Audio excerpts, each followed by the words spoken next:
नमस्कार दोस्तों, आप सभी का स्वागत है आपके अपने YouTube चैनल पनियाल स्टडी कैप्सूल में। इसमें हम डिस्कस कर रहे हैं लेबर इंस्पेक्टर का एग्ज़ाम जो आपका हाल ही में हुआ है 25 नवंबर 2018 को, जिसका पोस्ट कोड था 689। इसका हम एग्ज़ाम क्वेश्चन पेपर डिस्कस कर रहे हैं सेक्शन वाइज। तो फर्स्ट पार्ट में हमने डिस्कस करा इंडियन पॉलिटी सेक्शन, और उसमें कुछ एक क्वेश्चन इंडियन जियोग्राफी से रिलेटेड भी कुछ एक क्वेश्चन थे उसमें। और अब आज इसकी जो आज हम वीडियो डालने वाले हैं उसमें हम मेनली डिस्कस करने वाले हैं इंडियन इकोनॉमी पार्ट। तो वो आपके लिए काफ़ी इंपॉर्टेंट होगा अगर आप किसी भी एग्ज़ाम की तैयारी कर रहे हो हिमाचल से रिलेटेड। तो इस वीडियो को लास्ट तक ज़रूर देखते रहिए। नमस्कार दोस्तों, तो चलिए वीडियो की शुरुआत करते हैं। हमारा जो क्वेश्चन स्टार्ट हो रहे हैं इंडियन इकोनॉमिक्स के, वो 23 से स्टार्ट हो रहे हैं। तो फर्स्ट क्वेश्चन क्या है 23, national income estimate in India are prepared by, जो भारत की राष्ट्रीय आय है उसका आकलन किसके द्वारा किया जाता है। तो इसका जो करेक्ट आंसर है वो है option C, central statistical organisation. तो ऑप्शन सी इसका करेक्ट आंसर है। तो नेक्स्ट क्वेश्चन देखते हैं। नेक्स्ट क्वेश्चन 24, और हाँ, जो सेंट्रल स्टैटिस्टिकल ऑर्गेनाइजेशन है ये बनी थी आपकी 1951, और इसकी जो हेल्प करता है वो की जाती है NSSO के द्वारा, जिसका हिंदी में मीनिंग है राष्ट्रीय प्रतिदर्श सर्वेक्षण संगठन। तो ये इसकी हेल्प करता है जो राष्ट्रीय आय निकालने में। ठीक है। Next question number 24, in which one of the year rolling plan was in operation in India.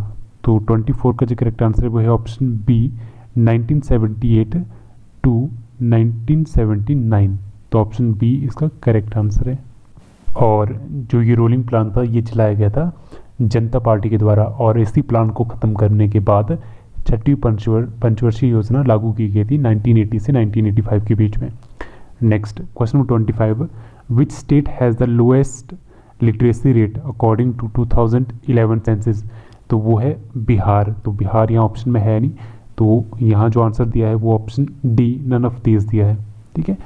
तो next 26, Bharat Nirman plan is associated with the development of. तो जो भारत निर्माण प्लान है वो किस चीज़ से संबंधित है। 26 का जो करेक्ट आंसर वो है ऑप्शन बी, रूरल इंफ्रास्ट्रक्चर, यानी ग्रामीण आधारभूत संरचना से रिलेटेड है भारत निर्माण प्लान। तो नेक्स्ट क्वेश्चन नंबर 27, तो देखिए यहाँ पे जो टिक लगे हुए हैं उन पे फोकस मत कीजिए, कुछ एक टिक सही भी है कुछ एक गलत भी है, तो जो मैं बता रहा हूँ उस पर फोकस कीजिए। Next 27, poverty level in India is established on the basis of. तो जो भारत में गरीबी का स्तर है वो किस आधार पर आकलित किया जाता है। 27 का जो करेक्ट आंसर है वो है ऑप्शन सी। ऑप्शन सी 27 का करेक्ट आंसर है। ऑप्शन सी है हाउस होल्ड कंज्यूमर एक्सपेंडिचर, यानी घरेलू उपभोक्ता का व्यय। ठीक है। तो ऑप्शन सी करेक्ट आंसर है। उसी की बेस में भारत में गरीबी स्तर का आधार आकलित किया जाता है। ठीक है। Next question number 28, green revolution. तो ग्रीन रेवोल्यूशन का फादर ऑफ ग्रीन रेवोल्यूशन सभी जानते हैं, डॉक्टर MS स्वामीनाथन।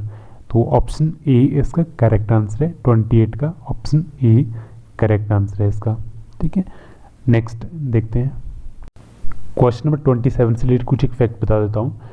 तो सबसे पहले जो गरीबी के ऊपर अगर हम हिस्ट्री की बात करें, जो एक बुक लिखी गई थी poverty and un British rule in India, काफ़ी बार एग्जाम में पूछी जाती है, जो लिखी गई थी दादा भाई नौरोजी के द्वारा। ठीक है। तो ये काफ़ी बार एग्जाम में क्वेश्चन पूछा जाता है। और इससे रिलेटेड कुछ एक समितियाँ थी, जैसे लक्कड़वाला समिति, सुरेश तेंदुलकर समिति, सी रंगराजन समिति। ठीक है। ये रिलेटेड थी गरीबी से रिलेटेड। ठीक है। गरीबी निर्धारण से रिलेटेड, पॉवर्टी से रिलेटेड। तो कई बार एग्जाम में डायरेक्टली क्वेश्चन पूछा जाता है कि कौन सी समिति रिलेटेड थी पॉवर्टी से रिलेटेड। ठीक है। तो ये कुछ एक समितियाँ मैंने आपको बता दी, नेक्स्ट आने वाले एग्जाम के लिए आपको थोड़ा हेल्प रहेगा। तो चलिए नेक्स्ट क्वेश्चन देखते हैं। Next question 29, the first heavy electrical equipment manufacturing plant India में कहाँ पे लगा था। तो ये लगा था दुर्गापुर। ऑप्शन बी 29 का करेक्ट आंसर है।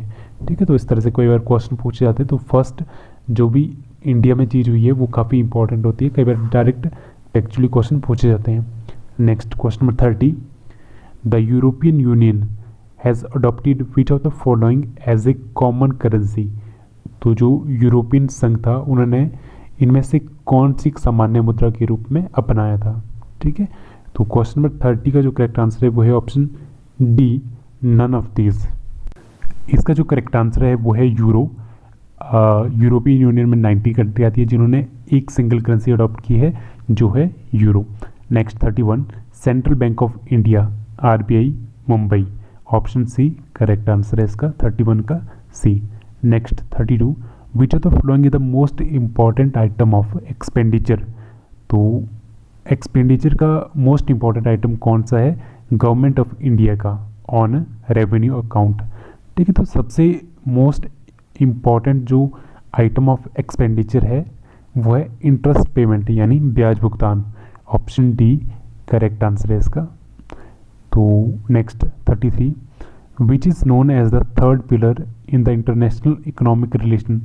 तो थर्ड पिलर किसे कहते हैं, WTO world trade organisation, option C correct answer है। तो देखिए यहाँ पे जो टिक लगे हैं उन पे फोकस ना करें, जो मैं बता रहा हूँ वो सही आंसर है। ठीक है, WTO world trade organisation Geneva Switzerland headquarter है इसका।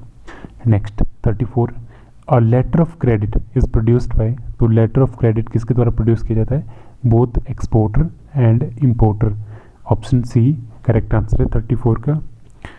Next 35, what is needed for creating demand. Demand create करने के लिए सबसे ज़रूरी चीज़ क्या है, वो है price.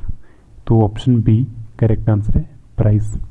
Next 36, market imperfections market imperfections in the country are reflected in. तो जो देश में अपूर्ण बाजार किससे प्रतिबंधित होता है। तो इसका जो करेक्ट आंसर है वो है option D, all of these, जिसमें आपका प्राइस, रिजिडिटी, फैक्टर, इमोबिलिटी और लैक ऑफ स्पेशलाइजेशन, ये सभी के सभी फैक्टर इंक्लूड रहते हैं। तो ऑप्शन डी इसका करेक्ट आंसर है। तो नेक्स्ट क्वेश्चन देखते हैं। नेक्स्ट क्वेश्चन 37 क्या है, increase in net RBI credit. जो आरबीआई का क्रेडिट है वो इंक्रीज करता है किसके लिए, फॉर सेंट्रल गवर्नमेंट। तो वो क्या रिप्रेजेंट करता है, मोनेटाइज डिफिसिट यानी मुद्रा घाटा, ऑप्शन सी करेक्ट आंसर है 37 का। Next 38, which of the following taxes is collected by the panchayat. तो option D none of these, इनमें से कोई भी टैक्स, चाहे आपका सेल टैक्स है, कस्टम ड्यूटी है या लैंड रेवेन्यू टैक्स है, ये कोई भी पंचायत के द्वारा कलेक्ट नहीं किया जाता। ठीक है, next 39, to which sector is maximum weightage assign in the index of industrial production. तो इंडस्ट्रियल प्रोडक्शन में सबसे ज़्यादा वेटेज किस चीज़ को रखी जाती है, वो होती है मैन्युफैक्चरिंग को। तो 39 का जो करेक्ट आंसर है वो option A manufacturing. Next 40, the minimum support price for food grain was introduce in the year. तो ये कब इंट्रोड्यूस किया गया था। 40 का जो करेक्ट आंसर है वो है ऑप्शन सी 1964 में। Next 41, which one of the following countries is the first borrow of fund from IMF international monetary fund, जिसका हेडक्वार्टर है USA वॉशिंगटन में। तो सबसे पहले किसने लोन लिया था यहाँ से।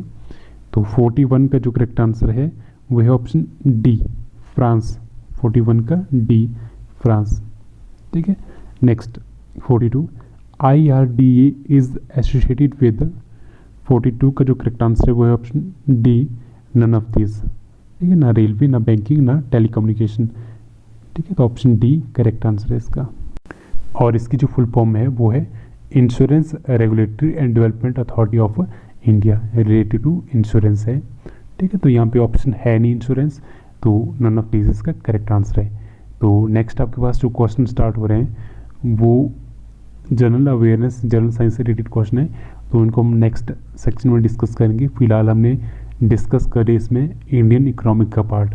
ठीक है, तो अगर आपको वीडियो अच्छी लगी हो या आपको कोई डाउट हो इससे रिलेटेड तो आप कमेंट बॉक्स में कमेंट करके बता सकते हो। नेक्स्ट जो हम इसके बाद वीडियो बनाएंगे उसमें हम डिस्कस करेंगे, अभी आपके पास हमने जो डिस्कस करा अभी तक उसमें हमने मेनली डिस्कस करा इंडियन पॉलिटी, कुछ क्वेश्चन ज्योग्राफी के और आपका इंडियन इकोनॉमी पार्ट। तो मैं जल्दी कोशिश करूँगा कि और जो बाकी पार्ट हमारे पास बच गए हैं उनको जल्दी से जल्दी कंप्लीट करने की कोशिश करूँगा ताकि आपको भी थोड़ी हेल्प मिल जाए और अगर कोई डाउट हो आपको तो कमेंट बॉक्स में कमेंट करके बताइए। So thank you so much.